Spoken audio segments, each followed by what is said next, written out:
लोकसभा चुनाव नजदीक है और इसको लेकर भाजपा ने कमर कस ली है और तैयारियों का जो सिलसिला है वो शुरू हो चुका है।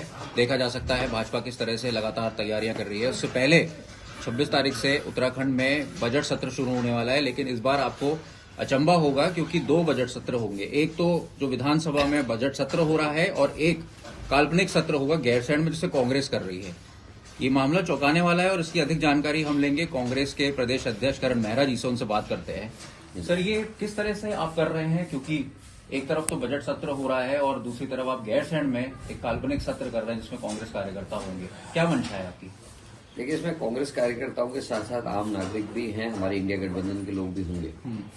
क्योंकि सरकार जिस तरीके से बीजेपी की चल रही है उसमें हम जनता को अवेयर करना चाहते हैं कि आखिर दिक्कत कहाँ है। पहले तो सत्र इतना छोटा बुलाते हैं कि उसमें जनता से जुड़े हुए मुद्दे नहीं उठ पाते। अभी जो सत्र हुआ था उसमें प्रश्नकाल और 0 आवर रखे ही नहीं, तो पब्लिक से जुड़े हुए प्रश्न नहीं आए और सरकार लगातार गंभीर प्रश्नों से बचने की कोशिश कर रही है। एक तरफ सरकार कार्य मंत्रणा की बैठक से बहिष्कार करने वाले, इस्तीफा देने वाले प्रीतम सिंह जी और यशपाल आर्य जी जो एलओपी हैं उनको मनाती नहीं है, उनको जाने देती है। वो जो भी वहां सुझाव रखते उनको मानती नहीं है, उनकी नाराजगी को खत्म करने की कोशिश नहीं करती, जो कम देखने को मिलता है। नहीं तो कोशिश ये होती है कि सब मिलजुल के ठीक से हम वातावरण में विधानसभा चले। दूसरी तरफ विधायकों के दस्तखत का हवाला देते हुए सत्र गैरसैंण नहीं करके यहाँ कर रही है।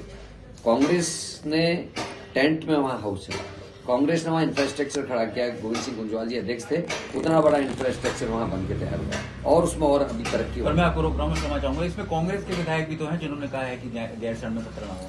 मैं वही कह रहा हूँ कि पहले हमने सरकार से मांग भी की है कि पहले नाम सार्वजनिक करें 39 लोगों के। और जहां तक विधायकों की बात है, कभी क्योंकि हम भी विधायक रहे, हमने देखा है कोई एक विधायक चिट्ठी ले आता है, आदमी बिना देखे हुए भी दस्तखत कर देता है। वो हो सकता है किसी चीज की डिमांड हो या किसी के सूचना का अधिकार हो या कोई हो, तो दस्तखत कर देते। हो सकता है ऐसा हो, आखिर पता तो चले कितने विधायक बीजेपी के और कितने विधायक कांग्रेस के थे जिन्होंने इसमें दस्तखत किए। दूसरा मेरा ये कहना है, क्योंकि आप विधायकों का बहाना तो कर रहे हो दस्तखत का, विधायक तय नहीं करेंगे कहाँ होगी विधानसभा, ये सरकार और विधानसभा के अध्यक्ष तय करते हैं। तो आप विधायकों का हवाला क्यों दे रहे हैं? अगर आपको विधायकों की इतनी चिंता है तो विधायकों के जो नेता है, नेता प्रतिपक्ष, उन्होंने इस्तीफा दिया कार्य मंत्रणा से। हमारे सीनियर मोस्ट विधायक जो प्रीतम सिंह जी हैं, जो कैबिनेट मिनिस्टर भी रहे हैं, उन्होंने भी इस्तीफा दिया कार्य मंत्रणा से। आपने उनकी बात क्यों नहीं मानी? तो ये खाली बहानेबाजी है बीजेपी खुद नहीं चाहती। चुनाव देख के इन्होंने ग्रीष्मकालीन राजधानी घोषणा की, लेकिन तब से आज तक वहां सत्र क्यों नहीं बुला रहे? पिछले बार चारधाम यात्रा का बहाना करके सत्र नहीं बुलाया, इस बार विधायकों की चिट्ठी का बहाना देके सत्र नहीं बुला रहे हैं।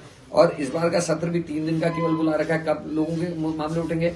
आप उस बात का समर्थन करते हैं? हरीश रावत जी से हमने बात की थी, उन्होंने कहा था सरकार आरामजीवी हो चुकी है। आपको क्या लगता है, सरकार की यही मंशा है कि सब कुछ सुविधाएं जो हैं देहरादून में ही हैं तो देहरादून में ही कराओ, गैरसैंण को भूल जाओ? निश्चित ही आरामजीवी हो चुके हैं और जनप्रतिनिधियों को भी ये होश होनी चाहिए, क्योंकि इस राज्य का गठन जिसकी वजह से वो बने, 19 विधायकों के आज 70 विधायक हो गए और विधायक अब उसी गैरसैंण में नहीं जाना चाहते, उसी पहाड़ की राजधानी में नहीं जाना चाहते जो हमारे सपनों की राजधानी है, जो पहाड़ के लोगों की सपनों की राजधानी, वहां नहीं जाना चाहते। जो शहीदों की राजधानी है, जो आंदोलनकारियों की राजधानी है, वहां क्यों नहीं जाना चाहते? क्या ऐसा कारण है कि वहां आप सत्र नहीं करना चाहते? और हमारे जो ज्वलंत मुद्दे हैं जो यहाँ नहीं उठ रहे, वहां हम लाइव करेंगे। आप सबको भी स्वागत है, आप लोग भी देखें, पूरी जनता से अपील करें उसको देखें। हम भू कानून से लेकर अंकिता भंडारी मर्डर केस की मिसहैंडलिंग से लेके, केदारनाथ के गर्भगृह के नियम तोड़ने से लेके, केदारनाथ में सोने की चोरी के जांच न बैठाने से लेकर, किसानों को मुआवजा न देने से लेकर, SSC भर्ती घोटाले से लेकर पटवारी घोटाले तक और बच्चों के ऊपर लाठीचार्ज तक, हम इन सारे विषयों को गंभीरता से उस सत्र में चर्चा होगी और हम उस बहाने से सही जनता को अवेयर करने की, जनता को जागरूक करने की पूरी कोशिश करेंगे। लोकसभा को लेकर क्या तैयारियां हैं कांग्रेस की? क्योंकि भाजपा में देखा जा सकता है पूरा कार्यक्रम तैयार हो रहा है, बैठकें हो रही हैं और भाजपा बहुत आश्वस्त दिख रही है, बहुत कॉन्फिडेंट दिख रही है कि इस बार 400 पार और सुपड़ा साहब कांग्रेस, उत्तराखंड में भी सुपड़ा साहब। आप कितना कॉन्फिडेंट है, कितनी बड़ी शिकस्त देंगे? देखिए, जो पार्टी 400 सीट पे चुनाव नहीं लड़ रही वो 400 पार कैसे जाएगी, ये मेरी समझ से परे है, पहली बात। दूसरी बात यह है कि मोदी के भरोसे हैं ये अंकिता में आज तक जवाब नहीं दे पा रहे हैं, किसानों के मामले में जवाब नहीं दे पा रहे, SSC में इनका हाकम सिंह पकड़े गए, पटवारी पेपर लीक में इनका मंडल अध्यक्ष पकड़ा गया, इन विषयों पे ये नहीं बात कर रहे हैं। 9 हिमालय राज्यों में हम पहले नंबर पर महिला अपराध में चले गए, इस पर बात नहीं कर सकते, लेकिन आ रहे हैं। करने दीजिए। हम भी अपने 9 सम्मेलन जिलों के सम्मेलन कर चुके, हम अपने मंडलों की नियुक्ति कर चुके, हम अपने जो बूथ कमेटी उनको स्ट्रेंथन कर रहे हैं। हमारे आदरणीय खड़गे जी अभी मीटिंग लेके गए, हमारे 5 प्रभारी लगातार अपने अपने क्षेत्रों में बैठक के हमारे कार्यकर्ताओं के ले रहे हैं। कांग्रेस भी पूरी तरीके से ताकत से इस चुनाव को लड़ेगी और हम जानते हैं कि इस बार मुद्दे जीतेंगे, इस बार डेवलपमेंट जीतेगा और बीजेपी की जो खाली नारों की, खोखले नारों की सरकार है, इस बार हारेगी।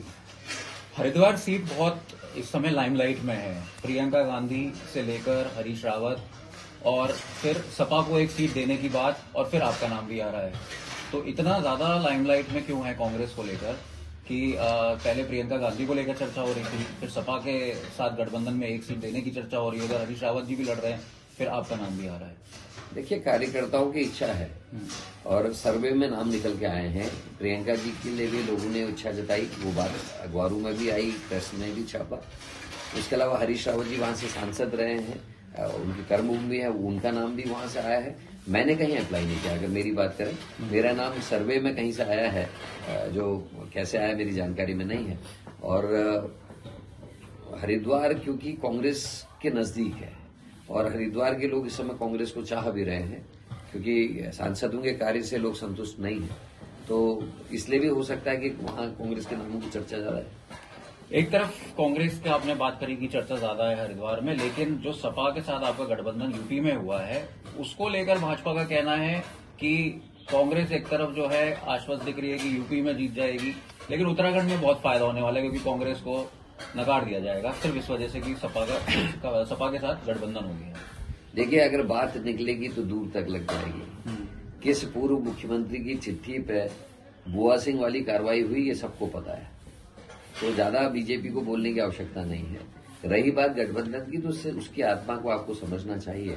गठबंधन में ये तय हुआ है कि जिस सीट पे जो फाइट पे होगा बीजेपी के संग, जो नजदीक होगा उसको चुनाव लड़ा जाएगा। जिस राज्य में जो पार्टी ज्यादा मजबूत होगी उसका ज्यादा वहां हिस्सेदारी होगी और जिन जिन सीटों को जो जीत सकता है उसको सीटें देंगे। इसमें कहीं बहस है ही नहीं। और उत्तराखंड में कांग्रेस सीधे सीधे टक्कर में है बीजेपी से, इसलिए मुझे लगता है कि इंडिया गठबंधन के जो सीनियर्स हैं वो यहाँ फैसला उसी रूप में लेंगे। आखिरी सवाल लेंगे, अगले 1 महीने में लोकसभा चुनाव होने से पहले किस तरह का रोड मैप रहेगा?